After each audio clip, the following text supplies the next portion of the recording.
Employability skills are useful because they're transferable. The level 4 certificate in education and training is also transferable. The skills I've learned during my masters at Nottingham Trent University helped me to massively improve my research skills, so I didn't always have to create resources from scratch.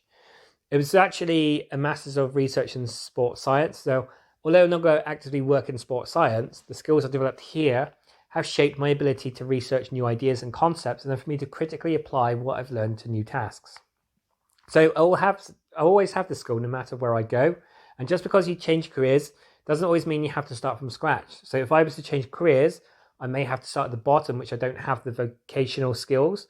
But once I obtain them, I would more likely quickly move up the career ladder, as these skills are developed since school, can be applied to most jobs.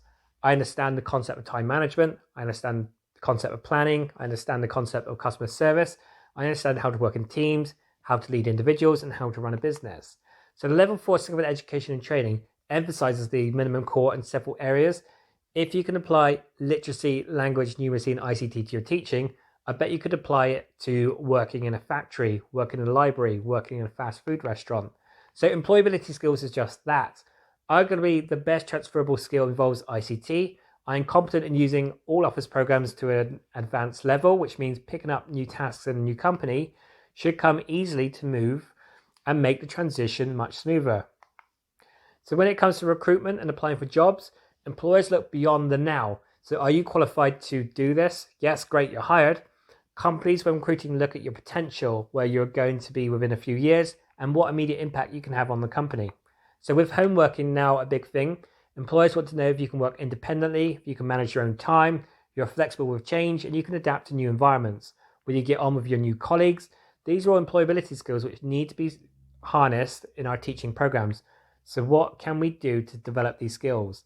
Now, thinking about group work, the roles of each learner in the group, the problems we want to solve, the resources available to them, the time they have to complete. Your goal is not only to teach a subject, but to prepare learners for work. And this is even more critical in a college or university setting. So if you are teaching your subject specialism, think about the employability skills that will truly make them stand out in that industry. My wife, for example, is a great engineer. She says she's a great engineer, but not the best. And the reason is where she is because she's able to recognize a problem and get one person to talk to another person and come together and solve that problem.